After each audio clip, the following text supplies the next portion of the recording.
What happens when centuries of royal tradition collide with modern social media expectations? When a single moment of human reaction becomes a global phenomenon that questions the very foundation of respect, duty, and dignity? In an age where every second is recorded and every gesture analyzed, one royal guard's split-second decision would spark a worldwide debate about honor, protocol, and what it truly means to serve. His reaction wasn't planned, wasn't rehearsed, and certainly wasn't expected to become the most watched royal moment of the decade. This isn't just another story about palace drama or royal protocol gone wrong. This is the extraordinary account of how one man's instinctive response to disrespect created a ripple effect that reached from the palace gates to the furthest corners of the internet, changing how millions of people view duty, respect, and the human spirit that lies beneath even the most formal uniforms. The moment lasted less than 30 seconds. The impact would last forever. James Mitchell had never imagined that his life would change because of 28 seconds of video footage. At 32 years old, he had spent the last 8 years of his life standing perfectly still, his face an emotionless mask, his body rigid as stone, protecting one of the most famous buildings in the world. The palace gates had become his second home, and the red uniform with its distinctive black bearskin hat had become his identity. The morning of March 15 started like any other day in James's carefully structured routine. His alarm clock buzzed at 4:30 in the morning, just as it had for the past 3,000 days. He rolled out of his narrow bed in the barracks, his feet hitting the cold floor with practiced precision. The room he shared with 3 other guards was spartanly furnished, containing only the essentials needed for a life dedicated to service. Personal belongings were kept to a minimum, folded and arranged according to regulations that had been written decades before James was even born. The morning inspection routine was sacred. James stood before the small mirror mounted on the wall, examining every detail of his appearance with the intensity of a surgeon preparing for a complex operation. The uniform had to be perfect. Not good, not acceptable, but absolutely perfect. The red wool tunic, made from the finest materials and tailored to exact specifications, needed to hang without a single wrinkle. The brass buttons, each one polished to a mirror shine, had to catch the light at precisely the right angle. The white belt, bleached and pressed until it was impossibly pristine, encircled his waist with military precision. But it was the bearskin hat that commanded the most attention. Standing 18 inches tall and weighing over 2 pounds, it was both a symbol of tradition and a test of physical endurance. James had learned to balance it perfectly, to wear it for hours without allowing fatigue to show on his face or in his posture. The chin strap, made of gold braiding, was adjusted with the precision of a craftsman. Every morning, he would carefully place the hat on his head, feeling its familiar weight settle into position, transforming him from James Mitchell the man into Guard Mitchell the symbol. The transformation went deeper than clothing. As he dressed, James felt his civilian self melting away, replaced by something larger and more enduring. His facial muscles relaxed into the neutral expression that had become second nature. His shoulders squared automatically, his spine straightened, and his breathing became controlled and measured. By the time he was fully dressed, James Mitchell had essentially disappeared, replaced by a living embodiment of duty, tradition, and unwavering commitment. The walk to his post took exactly 12 minutes, a journey he had made so many times that he could navigate it blindfolded. Through narrow corridors lined with portraits of monarchs past, down stone steps worn smooth by generations of footsteps, and, finally, out into the courtyard where morning light was just beginning to touch the ancient stones. Other guards moved with the same purposeful silence, each one preparing for another day of perfect stillness in service to something greater than themselves. James's assigned position was at the main gate, where thousands of tourists would gather throughout the day. It was considered one of the most challenging posts, not because of any physical danger, but because of the constant pressure to maintain composure in the face of endless provocation. Tourists came from every corner of the globe, many of them determined to get a reaction from the famously stoic guards. They would wave frantically, make silly faces, tell jokes, and sometimes even attempt to touch the guards or their equipment. All of this had to be endured with complete impassivity. The protocol was clear and inflexible. Unless there was a genuine threat to security or someone was physically interfering with a guard's duties, no reaction was permitted. No smile, no frown, no acknowledgement of any kind. The guards were living statues, symbols of unwavering dedication that transcended individual personality or emotion. They represented something eternal and unchanging in a world that seemed to shift and evolve with each passing moment. James had mastered this discipline through years of training and experience. His military background had prepared him for the physical demands, but the mental challenge was something entirely different. Learning to exist in a state of complete detachment while remaining alert to genuine security concerns required a special kind of strength. It was a form of meditation, a way of being present while simultaneously absent. The public saw only the surface, the red uniform, and the stoic expression. They didn't see the hours of preparation, the physical conditioning required to stand motionless for extended periods, or the mental discipline needed to maintain focus while ignoring countless distractions. They didn't know about the extensive background checks, the months of specialized training, or the deep sense of pride that came with being selected for such an honored position. James had grown up in a working-class family in Manchester, the son of a factory worker and a school secretary. Military service had given him direction and purpose, but joining the Royal Guard had given him something more profound, a connection to history and tradition that stretched back centuries. Every day, he was part of something larger than himself, a living link in an unbroken chain of service and dedication. His colleagues had become his closest friends, bound together by shared experiences and mutual respect. They understood the unique challenges of their role in ways that civilians could not. The ability to stand perfectly still while children made faces at you, while teenagers shouted provocative comments, while adults behaved in ways they would never consider acceptable in any other context, created a special kind of camaraderie. During breaks, they would sometimes discuss the more amusing incidents from their shifts. The tourist who had been convinced that the guards were actually animatronic figures and had spent 20 minutes explaining this theory to his family. The elderly woman who had insisted on having a full conversation with James about her late husband's military service, apparently unaware that he couldn't respond. The group of college students who had attempted to start a dance party around the guards, complete with portable speakers and elaborate choreography. But there were also moments of genuine connection that couldn't be acknowledged in the moment, but were deeply felt nonetheless.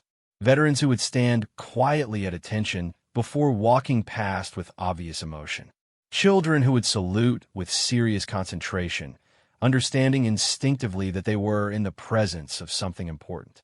Foreign visitors who would bow respectfully, honoring both the guards and what they represented. James had developed an internal catalog of these moments, storing them away as reminders of why his service mattered.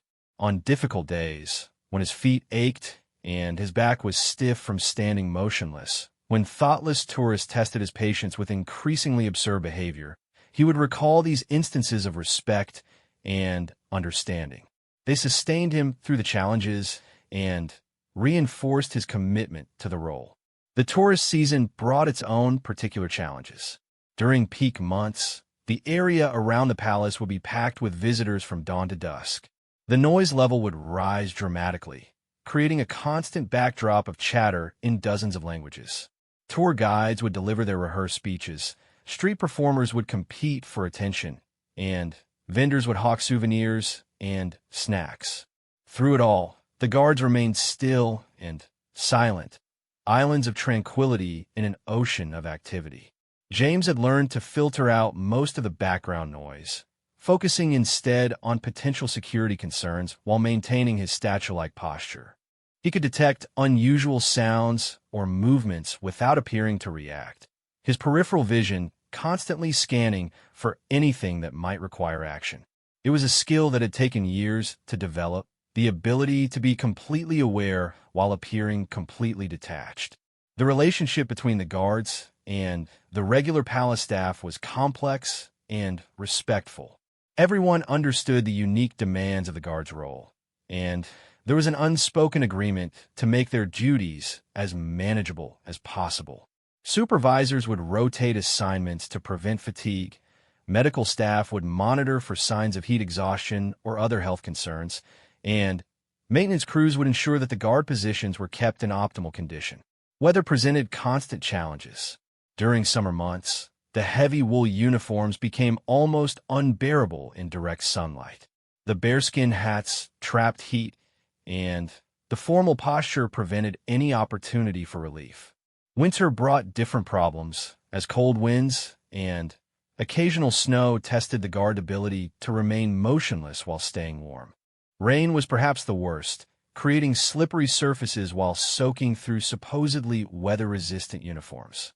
James had experienced all of these conditions multiple times, learning techniques for managing discomfort without betraying any sign of distress. He had stood his post through thunderstorms that sent tourists scurrying for cover, through heat waves that made the pavement shimmer, and through bitter cold that turned his breath into visible clouds. Each challenge had strengthened his resolve and deepened his understanding of what true dedication required. The training for Royal Guard duty had been intensive and transformative. Physical fitness was only the beginning. Candidates had to master complex drill movements, memorize extensive protocols, and develop the mental discipline necessary for their unique role. History lessons covered not just the basic facts about the monarchy and the palace, but the deeper significance of tradition and ceremony in maintaining cultural continuity. Perhaps most importantly, they learned about the symbolic nature of their position. They weren't just security personnel, though they served that function. They weren't just tourist attractions, though visitors certainly viewed them that way. They were living representations of values and principles that had guided the nation through centuries of change and challenge. Their silence spoke louder than words about dedication, duty, and respect for something greater than individual desires or comfort. This understanding gave James strength during difficult moments. When tourists behaved inappropriately, he reminded himself that his reaction represented not just his personal character, but the institution he served. When physical discomfort threatened his composure, he drew on his connection to generations of guards who had stood in the same positions, facing the same challenges, upholding the same standards. The morning of March 15th felt no different from any other morning as James took his position at the main gate. The familiar weight of his uniform, the comfortable precision of his posture, the gradual awakening of the city around him, all combined to create the peaceful routine that had defined his life for 8 years. He had no way of knowing that within a few hours, everything would change forever. The morning crowd was typical for a Wednesday in March. A mix of dedicated tourists who had arrived early to avoid the later rush, school groups on educational trips, and locals cutting through the area on their way to work. James had been at his post for 3 hours. His body settled into the familiar rhythm of absolute stillness, his mind maintaining that peculiar state of relaxed alertness that the job required. Among the early visitors was a group that immediately caught his attention, though his training prevented any outward acknowledgement of their presence. 5 young men in their early 20s, clearly tourists based on their clothing and equipment, but carrying themselves with an arrogance that set them apart from the typical respectful visitors. They moved through the crowd with loud voices and exaggerated gestures, drawing attention to themselves in ways that suggested this was their primary goal. The group's leader was a tall, athletic young man with expensive clothing and the kind of confident swagger that often accompanies wealth and privilege. His phone was constantly in his hand, either taking selfies or recording videos, and his voice carried clearly across the courtyard as he narrated his experience for what James assumed was social media content. His 4 companions followed his lead, laughing loudly at his commentary and encouraging his increasingly bold behavior. James watched peripherally as the group approached various tourists, inserting themselves into photos and generally making nuisances of themselves. Other visitors were clearly annoyed, but reluctant to confront them directly. The young men seemed to feed off this discomfort, escalating their behavior as they realized they could act with apparent impunity. When they first approached James's position, they behaved within the bounds of typical tourist behavior, taking photos from a respectful distance, making comments about the uniform and the tradition, expressing amazement at the guard's ability to remain motionless. James had experienced this routine thousands of times before. Most tourists would satisfy their curiosity within a few minutes and move on to other attractions. This group was different. After the initial photos and videos, they didn't move on. Instead, they began a systematic campaign to provoke a reaction from James. It started with silly faces and exaggerated gestures, standard tourist behavior that James could ignore easily. When this failed to get a response, they moved closer, positioning themselves just outside the clearly marked boundaries that visitors were expected to respect. The leader began speaking directly to James, initially with mock formality, but gradually becoming more personal and invasive. He commented on James's appearance, speculated about his personal life, and made increasingly inappropriate observations about his ability to remain still. His companions encouraged him with laughter and additional suggestions, treating the situation like entertainment rather than showing any respect for James's service or the institution he represented. Other tourists began to notice the interaction, some looking uncomfortable with the group's behavior, others apparently entertained by what they saw as harmless fun. A few people began recording the encounter on their phones, though at this stage it appeared to be casual documentation rather than anything organized or malicious. James maintained his composure perfectly, drawing on years of training and experience. He had faced worse provocations before, including drunk tourists, angry protesters, and individuals with obvious mental health issues. The key was to remember that his reaction, or lack thereof, represented something much larger than his personal feelings. Every guard understood that their individual discipline upheld the collective reputation of the entire institution. However, as the minutes passed, the group's behavior became increasingly aggressive and inappropriate. They began discussing James as if he weren't present, making crude speculations about his personal life, and mocking the tradition he represented. The leader started touching the barriers around James's post, testing the boundaries of what he could get away with without triggering an official response. The situation escalated when one of the companions suggested that the guards might not be real people at all, but sophisticated mannequins or robots designed to fool tourists. This theory sparked animated discussion among the group, with increasingly elaborate attempts to test whether James was actually human. They waved their hands inches from his face, made loud noises directly in his ears, and began speculating about what it might take to make him react. James felt his internal tension rising, but maintained his external composure. Part of his training had involved learning to manage stress and provocation without allowing it to affect his performance. Breathing techniques, mental focus exercises, and the constant reminder of his larger purpose all helped him endure what was becoming a seriously challenging situation. The breakthrough moment came when the group's leader announced his intention to create viral content. He explained to his companions, and inadvertently to everyone within earshot, that he was going to do something that would guarantee millions of views and make him famous. He had noticed that the most popular videos on social media platforms involved pushing boundaries and challenging authority figures. The royal guards, with their famous commitment to remaining motionless, represented the perfect target for this kind of content. What happened next would be replayed millions of times across every social media platform, analyzed by news commentators, and debated in households around the world. The young man approached James's position with his phone recording, positioned himself directly in front of the guard, and began delivering what he clearly intended to be a humorous monologue for his audience. But his words went far beyond typical tourist commentary. He began mocking not just James personally, but everything he represented. He ridiculed the tradition of royal guards as outdated and pointless, described their service as a waste of taxpayer money, and made increasingly personal and insulting observations about James's appearance and supposed intelligence. His tone was condescending and dismissive, treating James like an object rather than a human being deserving of basic respect. The crowd around them had grown larger, with many people now actively recording the encounter. Some tourists appeared uncomfortable with what they were witnessing, but others seemed entertained by what they saw as a comedic performance. The group's leader fed off this attention, becoming increasingly bold and offensive in his commentary.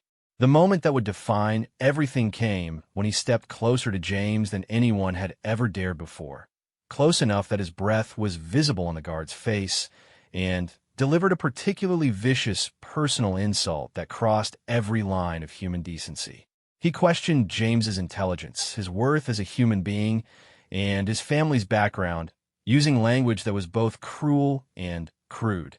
For 8 years, James had maintained perfect composure in the face of every conceivable provocation.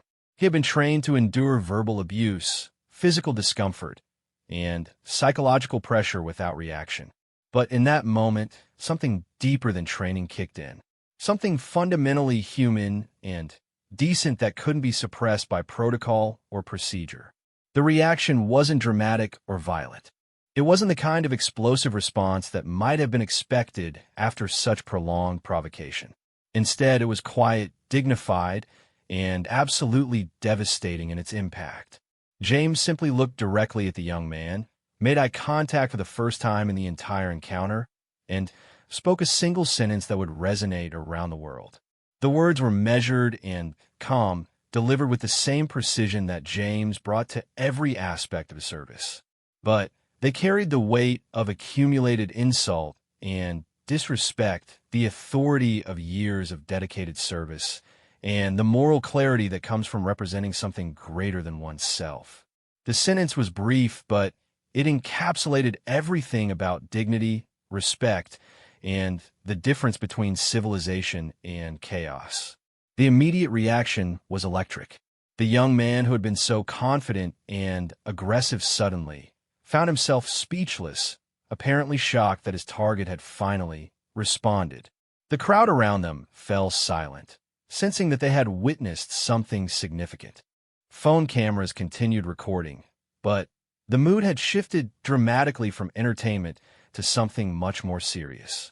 James immediately returned to his position of attention, his face resuming its neutral expression, his body settling back into perfect stillness. But the damage, if it could be called that, was already done.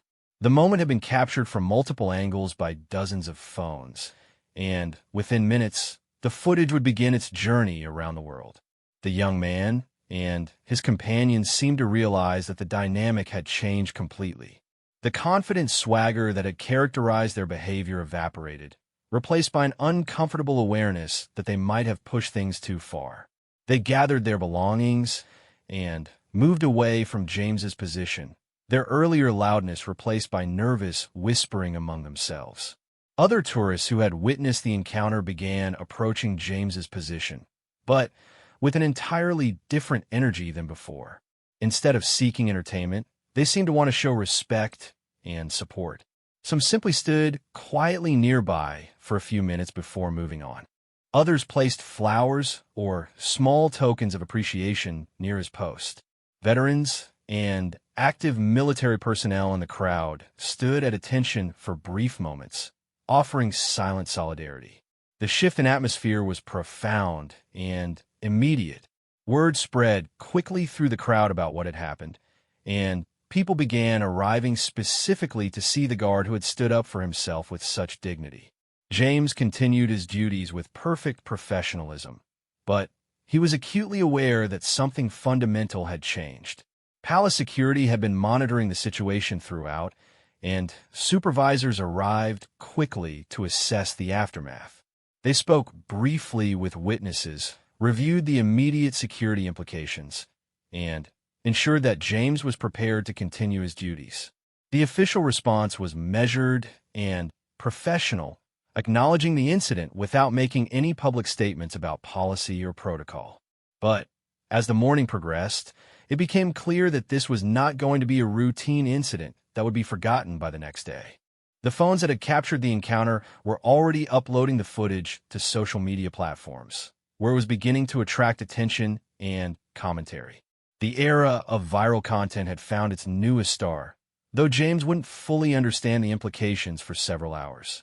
The remainder of his shift passed in an atmosphere of heightened attention and respect. Tourists approached his position differently, many showing obvious reverence for someone they now saw as having demonstrated both professional discipline and personal dignity under extraordinary pressure. The incident had transformed James from a tourist attraction into something more significant, a symbol of how decent people respond when pushed beyond reasonable limits. As his replacement arrived for the next shift, James walked back through the palace corridors with the same measured pace he had maintained for 8 years. But he carried with him the knowledge that everything had changed, though he couldn't yet comprehend the magnitude of what was about to unfold across the digital landscape of global social media. The first video appeared on social media platforms exactly 47 minutes after the incident occurred. It was uploaded by a teenage girl from Germany who had been visiting London with her family and happened to capture the encounter on her phone while trying to take a selfie. Her hands were shaking slightly as she recorded, which actually enhanced the dramatic impact of the footage, making viewers feel like they were witnessing something spontaneous and authentic rather than staged or planned. The video was 28 seconds long, beginning with the young man's final insulting comment and capturing James's measured response in its entirety. The audio quality was surprisingly clear, allowing viewers to hear not just the words that were spoken, but the tone and emotion behind them. The visual framing showed both participants clearly, with James's dignified bearing providing a stark contrast to his tormentor's aggressive posture. Within the first hour, the video had been shared 300 times and viewed by approximately 2,000 people. The initial comments were mixed, with some viewers expressing admiration for James's restraint and dignity, while others questioned whether he should have maintained his silence according to protocol. The girl who posted the video was overwhelmed by the sudden attention and initially considered deleting the post, uncertain about whether she had done the right thing by sharing what felt like such a personal moment. But the internet had already taken notice, and deletion would have been futile. Other people who had witnessed the incident were uploading their own footage, creating multiple perspectives of the same event. A businessman from Japan had captured the encounter from a different angle, showing more of the crowd's reaction and the immediate aftermath. An elderly British woman had recorded the young man's earlier behavior, providing context that made his final insult even more egregious. The viral momentum began building gradually, then accelerated with stunning speed. By the end of the first day, the various videos of the incident had accumulated over 50,000 views combined. Social media algorithms, designed to promote content that generates engagement, began pushing the footage to larger audiences. The story was picked up by local London news outlets, then national British media, and finally, international news organizations. The young man who had provoked the incident was identified within hours, despite his attempts to maintain anonymity. Internet users, displaying the collective investigative power that had become characteristic of viral incidents, traced his identity through social media posts, geolocation data, and facial recognition techniques. His name, university affiliation, and family background were circulated widely, along with screenshots of his previous social media content that revealed a pattern of similar behavior.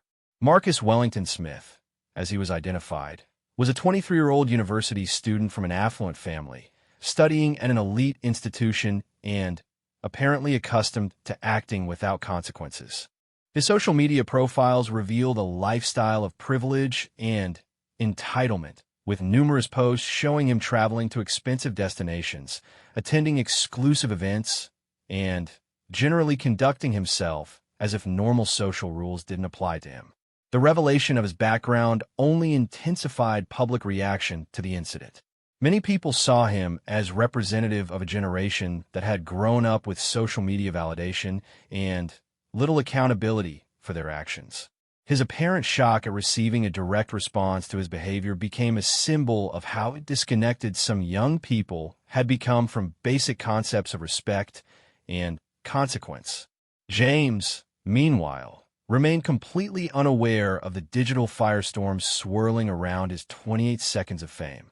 Palace protocol strictly prohibited guard from accessing personal devices or social media during duty hours, and his off-duty routine rarely involved extensive internet browsing.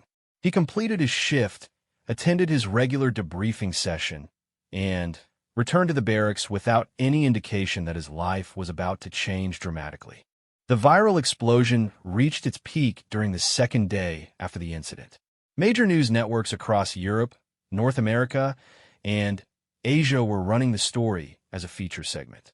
The video had been viewed over 2 million times across various platforms, and social media discussions about the incident were trending globally.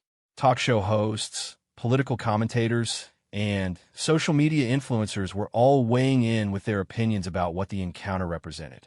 The reactions were overwhelmingly positive toward James, but they also revealed deeper cultural tensions and anxieties. Many commentators saw the incident as a symbol of generational conflict, with James representing traditional values of respect and service while Marcus embodied the narcissistic tendencies attributed to social media culture. Others interpreted it as a class conflict, with a privileged young man from an elite background being put in his place by a working-class public servant. International reactions were particularly interesting as different cultures brought their own perspectives to the incident. In Japan, James's restraint and dignity were celebrated as exemplifying ideals of honor and self-control. German media focused on the importance of respecting public servants and institutions.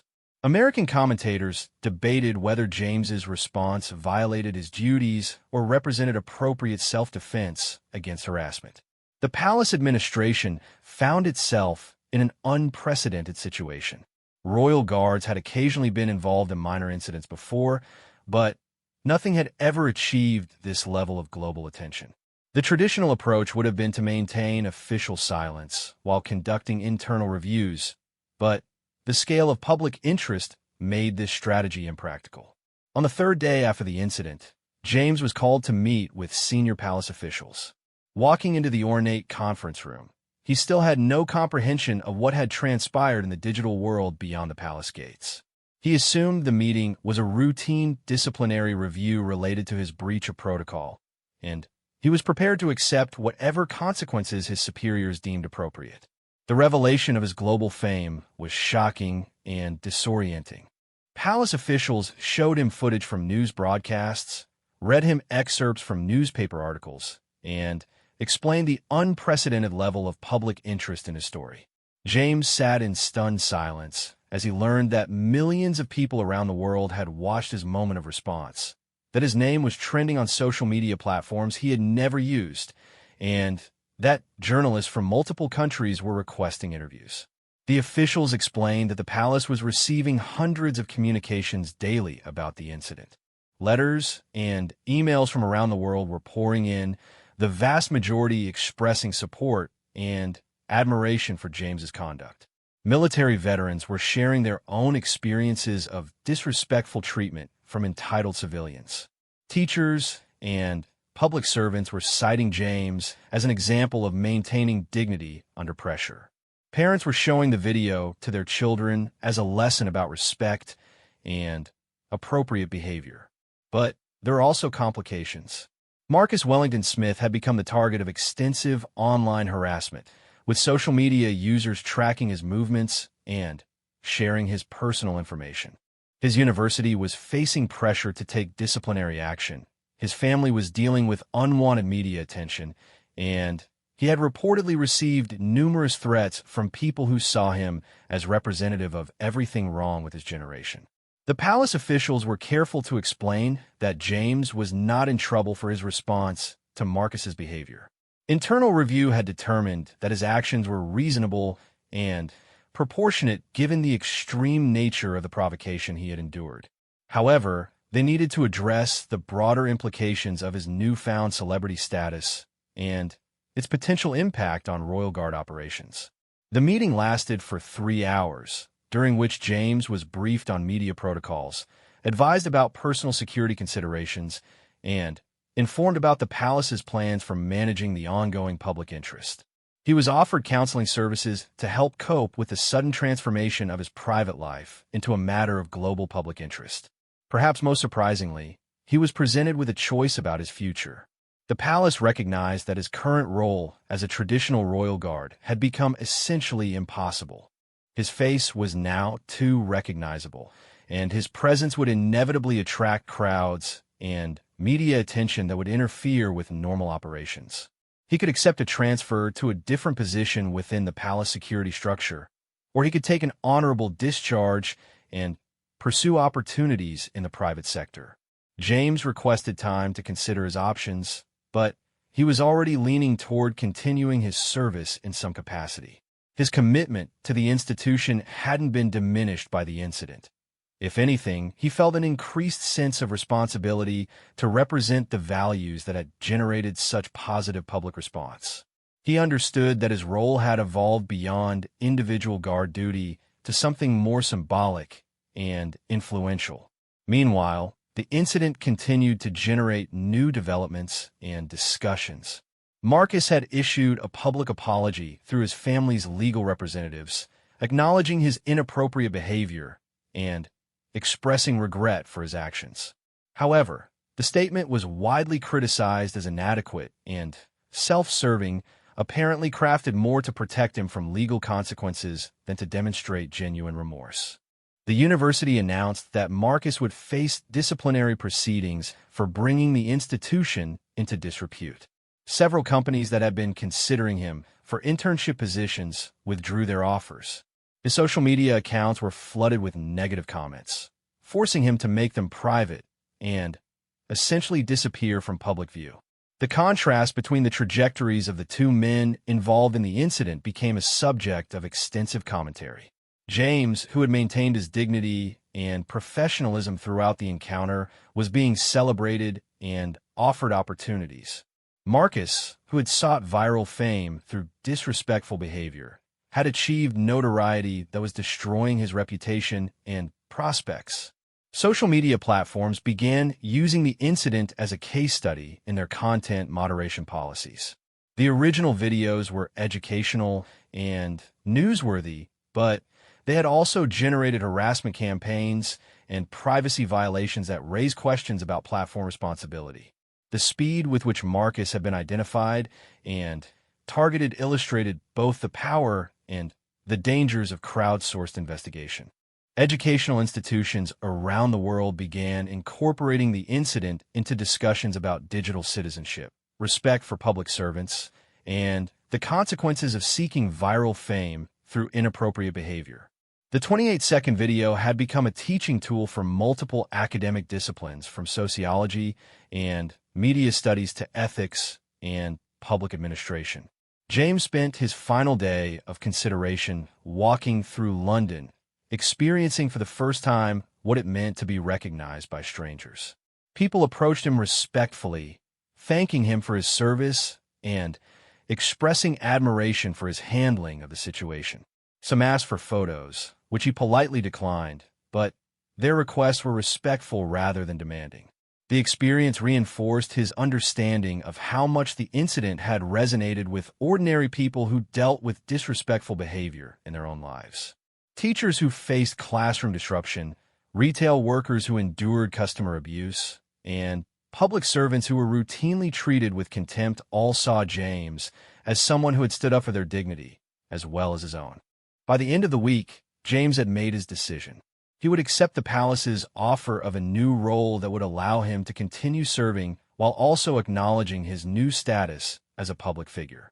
The position would involve educational outreach, representing the palace at official events, and helping to train new guards in both traditional protocols and modern challenges. His decision was announced in a brief palace statement that thanked him for his continued service and commitment to excellence. The announcement generated another wave of positive media coverage, with commentators praising both James's individual character and the palace's handling of an unprecedented situation. The viral moment had transformed everyone involved, but it had also revealed something profound about human nature and social values. In an age when viral fame was often achieved through increasingly outrageous and disrespectful behavior, James had demonstrated that dignity and restraint could also capture global attention and admiration. The incident had become more than entertainment. It had become a cultural touchstone that people would reference when discussing respect, service, and the appropriate use of social media platforms. The 28 seconds of video had sparked conversations that would continue long after the initial viral wave subsided.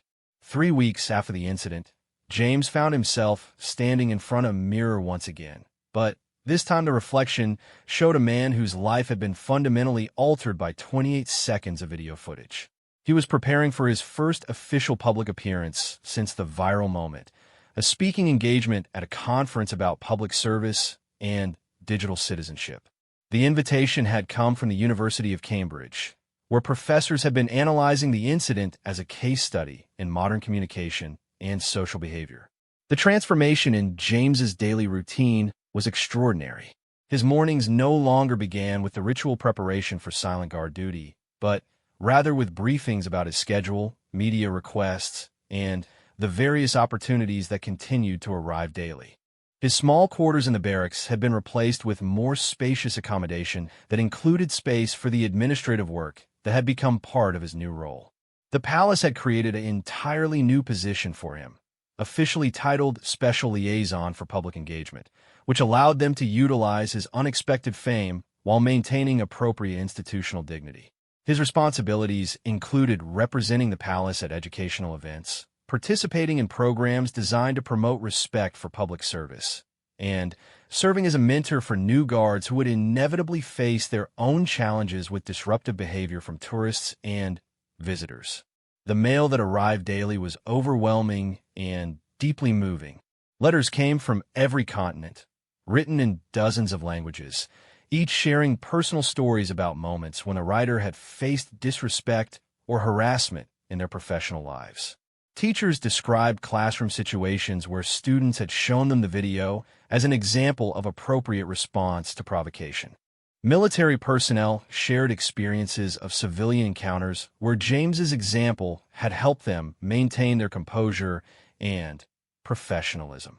One particularly touching letter came from a nurse in New York who had been verbally abused by a patient's family member during a difficult medical situation.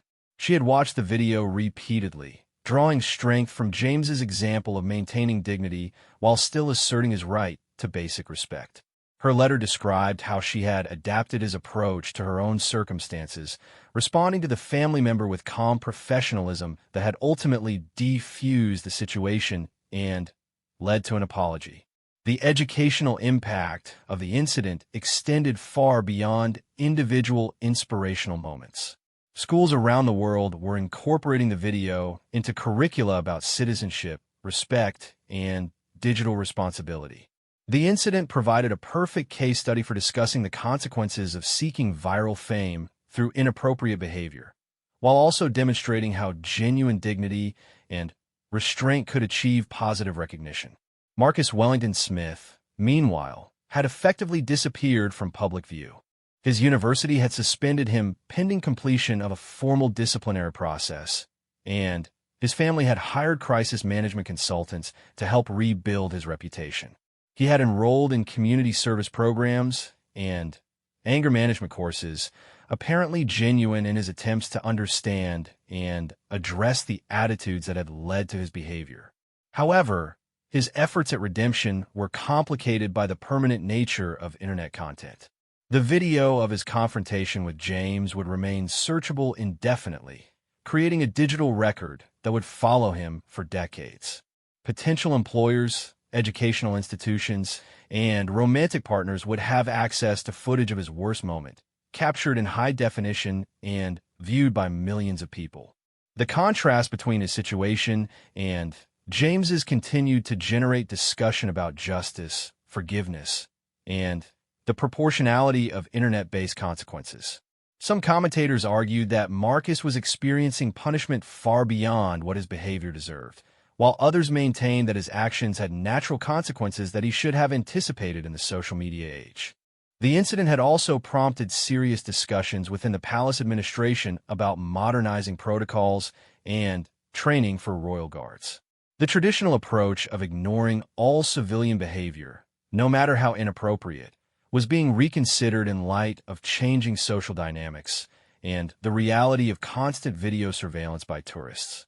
New training programs were developed that included modules on de-escalation techniques, appropriate responses to harassment, and strategies for maintaining professional dignity while still protecting personal boundaries.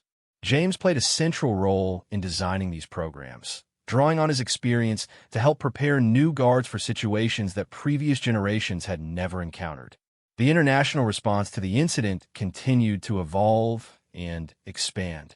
James received invitations to speak at conferences in 12 different countries, each wanting to explore different aspects of the encounter and its implications. Military academies were particularly interested in his perspective on maintaining discipline under pressure, while universities focused on the sociological and psychological dimensions of the incident. His first major speaking engagement at Cambridge was both nervous and inspiring. Standing before an audience of academics, students, and dignitaries, James spoke about the importance of public service, the challenges of maintaining dignity in an era of viral content, and the responsibility that came with sudden fame. His presentation was measured and thoughtful, reflecting the same qualities that had made his original response so compelling. The audience response was overwhelmingly positive, with many attendees commenting that his presence was as impressive as his words. Questions from students revealed genuine curiosity about the mental discipline required for his former role, the personal impact of viral fame, and his thoughts about using his platform to promote positive values.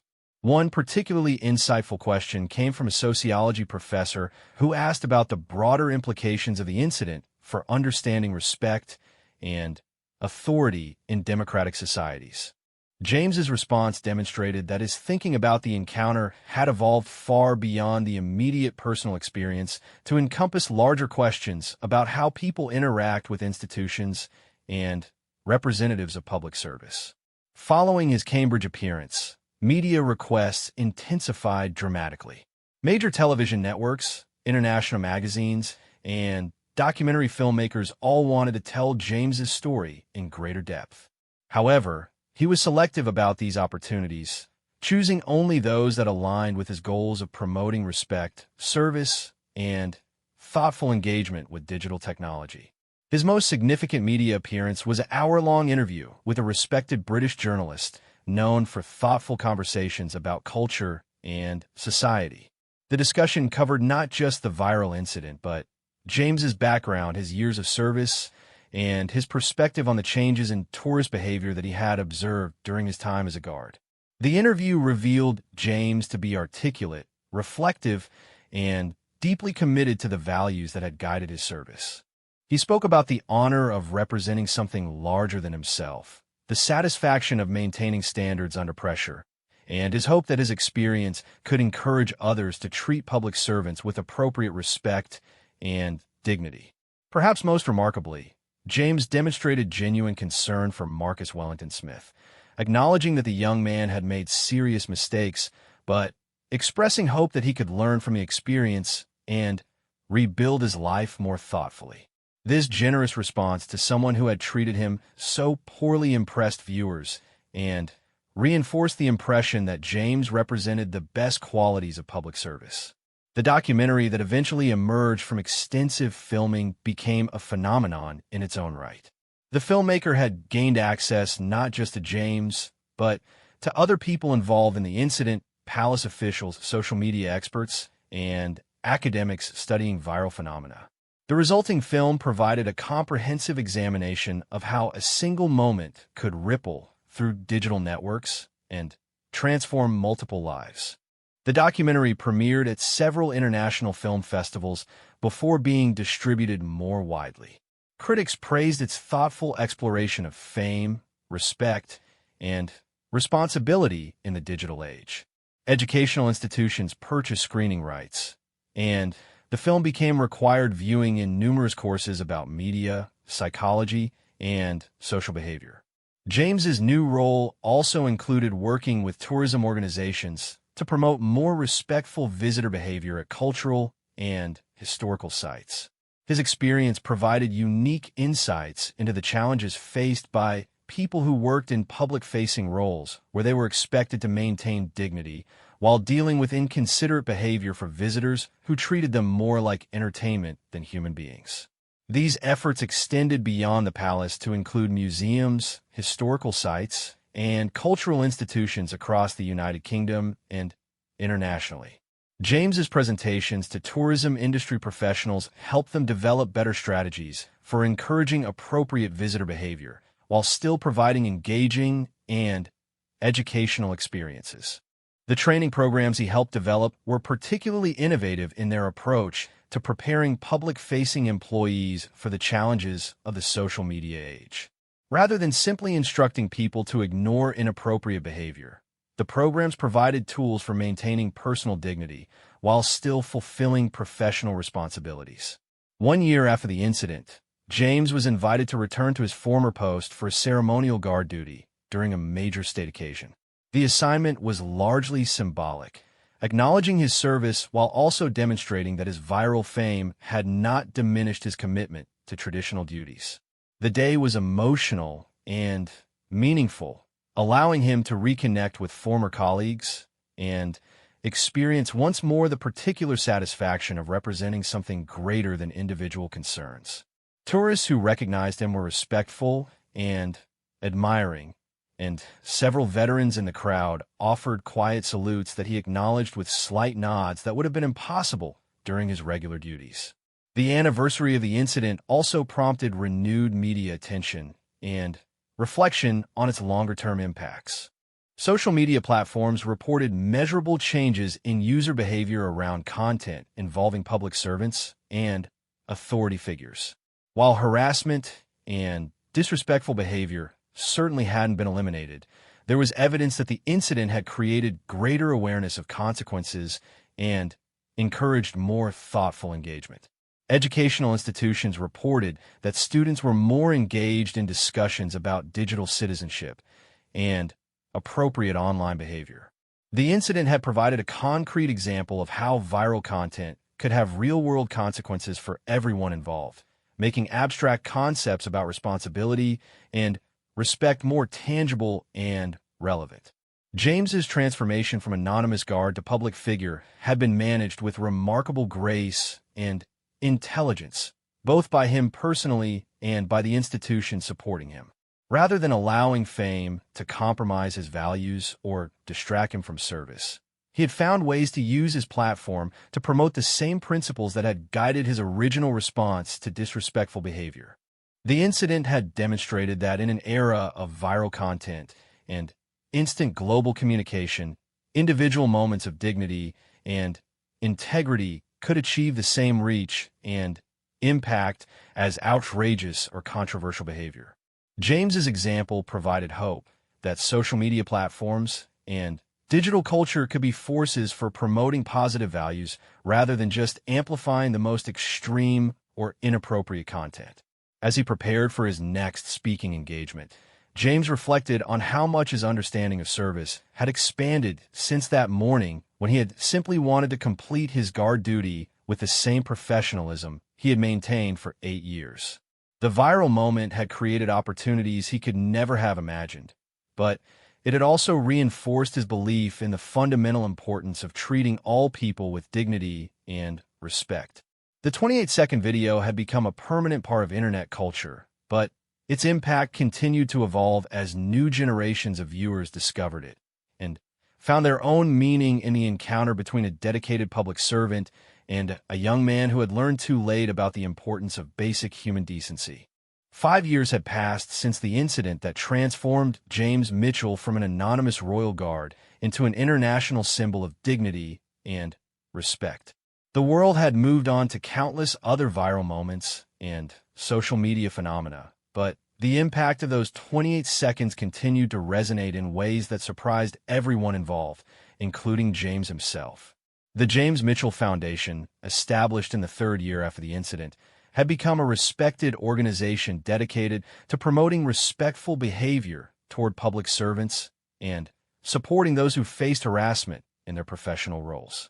What had begun as a simple response to the thousands of letters James received had evolved into a comprehensive program with international reach and measurable impact. The Foundation's flagship initiative was the Dignity in Service program, which provided training and support for people working in public-facing roles across various industries.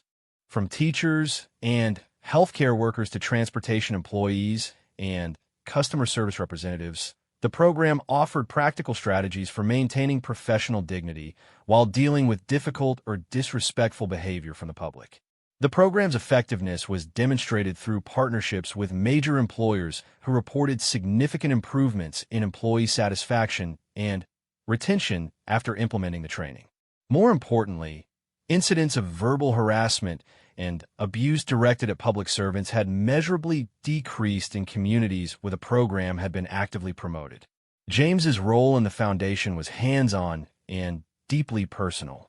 He regularly traveled to different locations to conduct training sessions, speak at conferences, and meet with individuals who had faced particularly challenging situations in their work. His approach was always practical rather than theoretical, drawing on his own experiences and those of the thousands of people who had shared their stories with him over the years. One of the most moving aspects of his work involved visiting schools to speak with young people about respect, digital citizenship, and the long-term consequences of their online behavior. These presentations were always highly requested, as James had a unique ability to connect with students who might be skeptical of traditional authority figures, but were genuinely interested in hearing from someone whose viral fame had come through demonstrated integrity rather than outrageous behavior.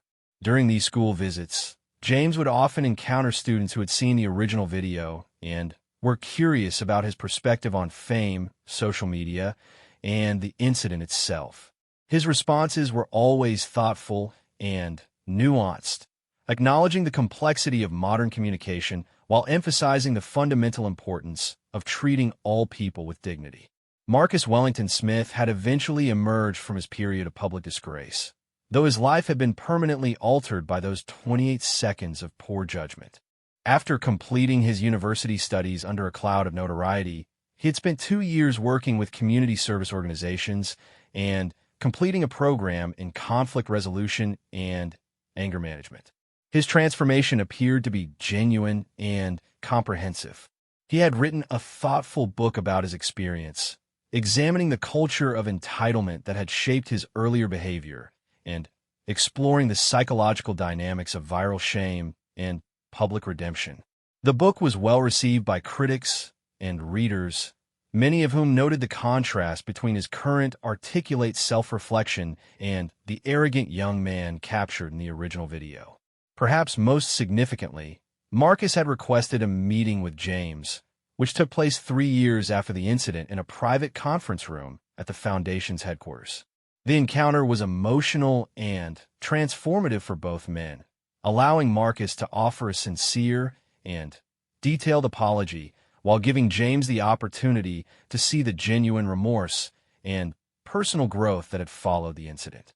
Their conversation lasted for several hours, covering not just the original incident, but their respective journeys in the years since.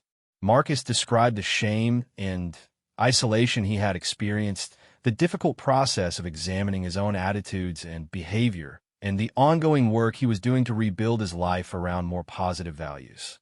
James, for his part, expressed genuine forgiveness and admiration for Marcus's efforts to learn from his mistakes and contribute positively to society. The meeting concluded with Marcus joining the foundation as a volunteer, using his own experience to help young people understand the potential consequences of disrespectful behavior before they made similar mistakes. This collaboration became one of the most powerful aspects of the Foundation's educational programs. Marcus's willingness to speak honestly about his behavior and its consequences provided a perspective that complemented James's message about maintaining dignity under pressure. Together, they offered a complete narrative about respect, responsibility, and the possibility of redemption. The impact of their joint presentations was extraordinary. Students who might have dismissed traditional authority figures were deeply affected by hearing from someone close to their own age who had experienced the consequences of viral infamy firsthand. Marcus's genuine remorse and ongoing efforts at personal improvement demonstrated that people could learn from serious mistakes and rebuild their lives around better principles. The original video had also become a subject of academic study, with researchers from multiple disciplines examining different aspects of the incident and its aftermath. Social psychologists studied the dynamics of respect and authority in public spaces. Media scholars analyzed the factors that determined which content achieved viral status, and communications researchers explored how individual moments could spark broader cultural conversations. One particularly influential study examined the long-term effects of the incident on tourist behavior at the palace and other similar attractions around the world. The research documented a measurable improvement in visitor conduct at sites where security personnel or guides were expected to maintain formal demeanor while dealing with the public. The study found that tourists who had seen the video or heard about the incident were significantly more likely to treat guards and guides with appropriate respect, suggesting that viral content could serve as an effective educational tool when it demonstrated positive values rather than just seeking attention through outrageous behavior. These findings influenced policy decisions at cultural and historical sites internationally, with many institutions incorporating elements of James's story into their visitor orientation programs. The narrative of respectful behavior being recognized and celebrated provided a powerful counterweight to the tendency for viral fame to reward increasingly extreme or inappropriate conduct. James's personal life had also evolved significantly during the 5 years since the incident. He had married a teacher named Sarah, whom he had met during one of his school presentations. Their relationship had developed slowly and thoughtfully, with both of them committed to maintaining privacy and normalcy despite his public profile. Their wedding was a private affair, attended only by close friends and family, though news of the event generated positive media coverage that reflected the ongoing public affection for James and respect for his character. The coverage focused on the normal, human aspects of his life, reinforcing the perception that his viral fame hadn't changed his fundamental values or priorities. Sarah brought her own perspective to James's work, having experienced disrespectful behavior from students and parents during her teaching career. Her insights helped shape the Foundation's educational programs, particularly those designed to help young people understand the impact of their behavior on others and develop empathy for people in service roles. The couple had recently welcomed their first child, a daughter named Emma, whose arrival had prompted James to reflect deeply on the kind of world he wanted to help create for the next generation. His speeches and presentations increasingly focused on the long-term importance of treating all people with dignity, not just because it was right, but because it created the kind of society where children could grow up feeling safe and respected. The technological landscape had continued to evolve since the original incident, with social media platforms implementing new policies and features designed to promote more positive interactions and reduce harassment. While these changes were driven by multiple factors, the widespread discussion generated by James's experience had contributed to greater awareness of the real-world impact of online behavior. Several platforms had created specific protections for public servants and people in customer-facing roles, making it easier to report harassment and abuse while providing better support for those who became targets of viral negative attention.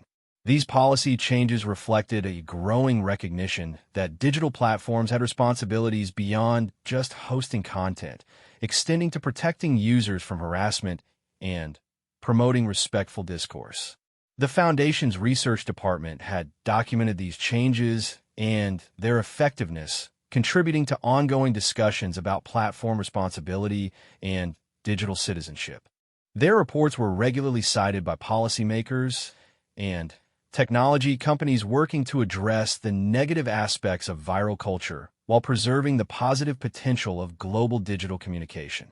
James's international speaking schedule had expanded to include addresses at technology conferences, where his perspective as someone who had experienced both the positive and challenging aspects of viral fame provided valuable insights for platform developers and policymakers. His presentations always emphasized the human impact of digital design decisions, encouraging technologists to consider how their products affected real people in real situations. One of his most impactful presentations was delivered at a major technology conference where he shared the stage with Marcus, demonstrating how thoughtful platform design and community standards could create opportunities for learning and growth rather than just amplifying conflict and controversy. The Foundation had also begun working internationally, partnering with organizations in other countries to address cultural variations in respect and service relationships. These collaborations revealed that while specific behaviors and expectations varied across cultures, the fundamental human need for dignity and respect was universal. Programs adapted for different cultural contexts have been successful in countries across Europe, North America, and Asia, with each implementation revealing new insights about how respect and authority functioned in different social settings. The Foundation's work had become a model for how viral moments could be transformed into lasting positive change rather than just temporary entertainment. James often reflected on the unpredictable nature of the journey that had brought him to his current role. The morning he had put on his guard uniform for what would be the last time, he could never have imagined that a moment of frustration would lead to a career dedicated to promoting the values he had always held dear. The 28-second video continued to be viewed by new audiences, with younger internet users discovering it and finding their own meaning in the encounter. Comments on the various platforms where it appeared reflected changing social attitudes, with more recent viewers often expressing surprise at Marcus's behavior and admiration for James's restraint and dignity. Educational institutions continued to use the video as a teaching tool, with new curricula being developed that examined the incident from multiple perspectives. Students analyzed the power dynamics involved, the role of bystanders in viral moments, the ethics of recording and sharing personal encounters, and the long-term consequences of digital fame for all parties involved. The incident had also inspired creative works, including documentaries, academic papers, and even a stage play that explored the broader themes of respect, authority, and redemption in the digital age. These artistic interpretations helped ensure that the lessons of the encounter would continue to resonate with new audiences long after the original viral moment had faded from immediate memory. As James prepared for another speaking engagement, this time at an international conference on digital citizenship and social responsibility, he carried with him the accumulated wisdom of 5 years spent thinking about respect, service, and the unexpected ways that individual moments could influence global conversations. The incident that had transformed his life had also demonstrated something profound about human nature and social values. In a world where viral fame was often achieved through increasingly outrageous behavior, millions of people had chosen to celebrate and amplify a moment of dignity and restraint. Their response suggested that despite the apparent chaos and negativity of online culture, there remained a deep hunger for examples of integrity and respect. James's journey from anonymous guard to international advocate had been extraordinary, but perhaps the most remarkable aspect was how he had remained true to the values that had shaped his original response to disrespectful behavior. The viral moment had given him a platform, but his character had determined how he would use that platform to benefit others. The legacy of those 28 seconds would continue to evolve, but its core message remained constant: that every person deserved to be treated with dignity and respect regardless of their role or position, and that maintaining those principles under pressure was not just personally important, but socially transformative. In an age of rapid change and digital disruption, James Mitchell's story provided a timeless reminder that some values were enduring and universal, and that individual acts of integrity could still inspire and influence people around the world.